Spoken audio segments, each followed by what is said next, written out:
Welcome back in. I'm Ricky Ransom. This is another Watcher of Realms video.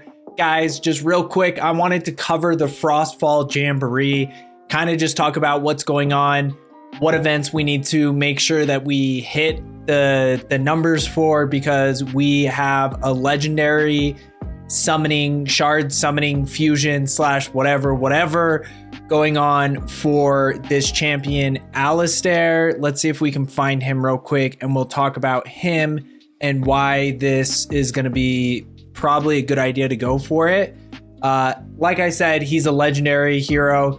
He is the first arbiter that we're going to be able to get our hands on through the game.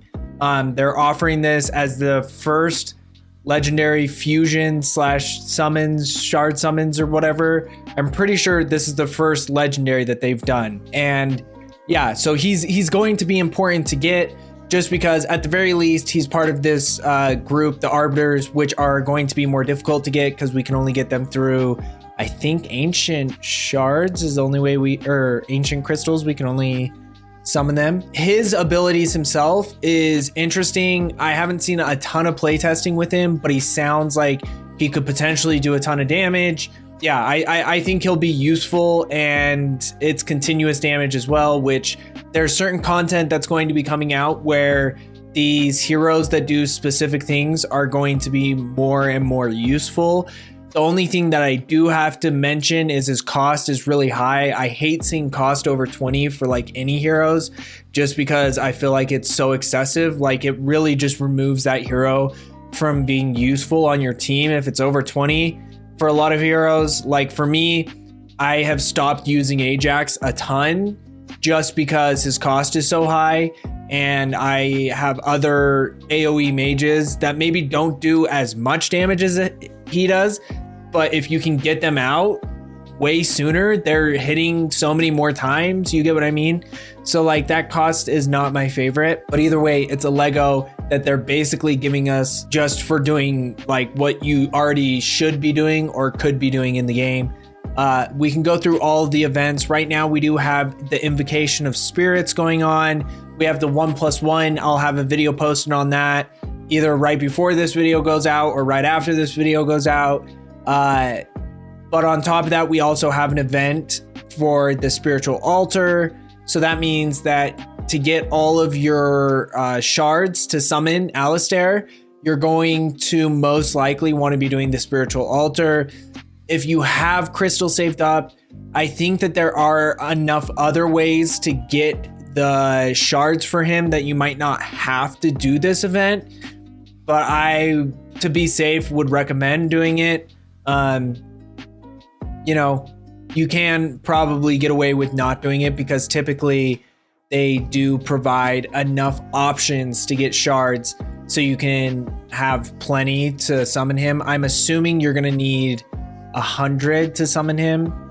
Oh, 200. So you might have to hit all of them. I didn't realize it was so high. The last one was an epic and it was only 75. He's 200. So yeah, to be safe, I would say just get all of the shards that you can.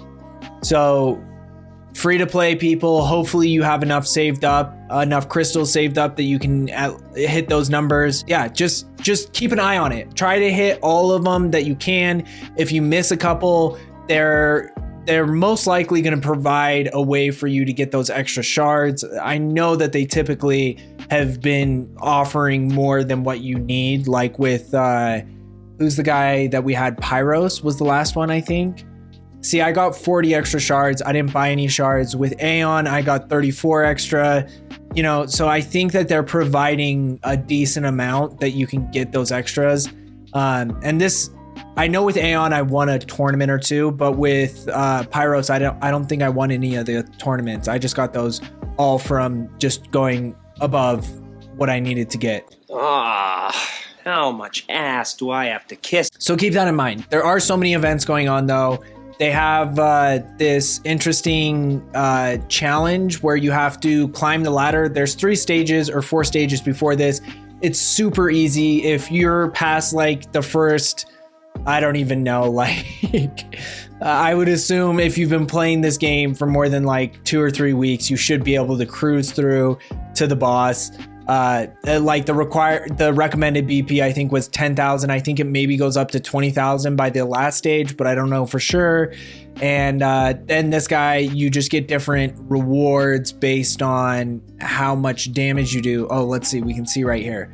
So does this say the recommended BP? So if you do enough damage, you get up to this SSS or SSS plus. I don't really understand how they do these. So the reward for the boss is the stockings, which you can actually use as a currency in the redeem shop to get all sorts of goodies. Like the first thing, I saved up all of my, what are they called again? Frostfall Surprise.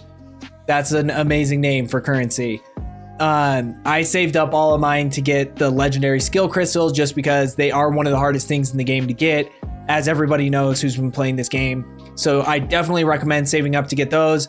I probably am going to save the rest to get the Alistair shards just to be safe, get those out of the way. And then anything extra, you know, you can put into stuff like gold bonus. Getting these, the boost ups is super useful because there's not a lot of ways to get these in the game through when there is an event going on. Whereas with the EXP bonus, there's plenty of ways to get it throughout your week before it resets.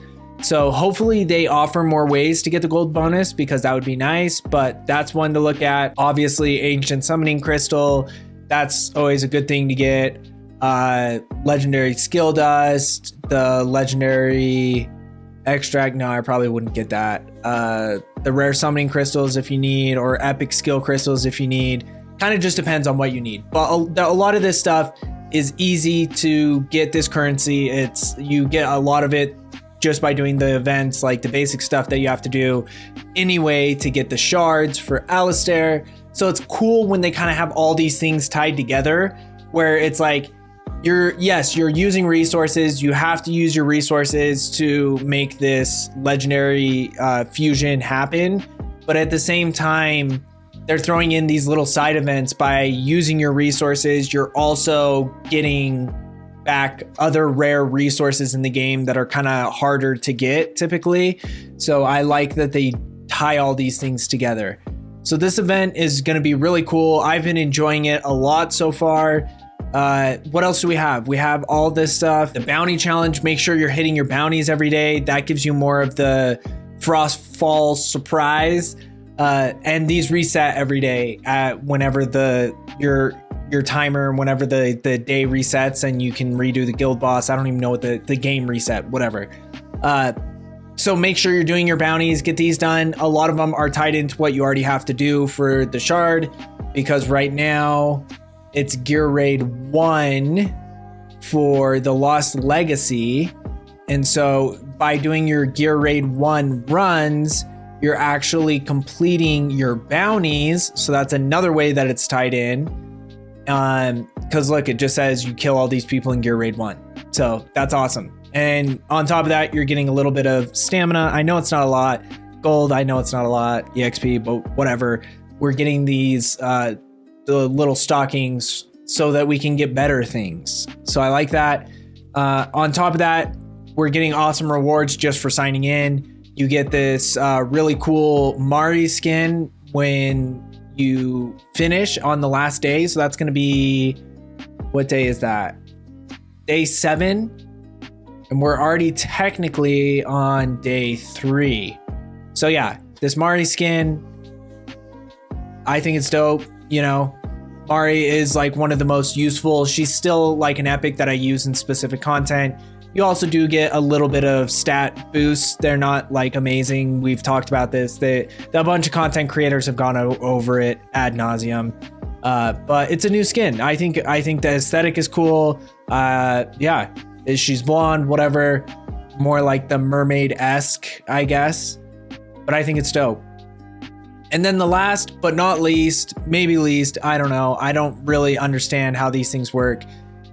They have this little like game board where you roll these dice. You get these dice for doing just like everyday tasks. They're like another currency that's just thrown in there. And if you land on the little people, you get like decent rewards. But if you don't, and I never do, then the rewards aren't amazing. It's just like another thing. I think it's cool. Throw it in there. Why not? Whatever. You get bonus resources that you wouldn't have got otherwise. So hey, look, she landed on one. So then it tells you a little story about what's happening. And what do we get? 50k gold. So yeah, like even that is not great, but hey, it's free resources, so we can't complain. It's a nice little event. They do this every once in a while, and yeah, it's just a cool little throw in that doesn't cost you anything, and it's currency that you get from doing all the stuff that you would already be doing anyway. So I like it. I like that they've been adding all these different cool little things to do. So yeah, just make sure you hit all of these events. You might have to grind because they're all kind of coming at the same time as well. That's what she said. Excuse me? That's what she said. And we might cut that out because that sounded a bit bad. But we're not doing that right now. But thank you so much for coming through. I hope you guys enjoy all these events. It's a lot going on, but it's a good time. And I'll see you on the next one. Peace. I just wanna make you perfect. I just wanna make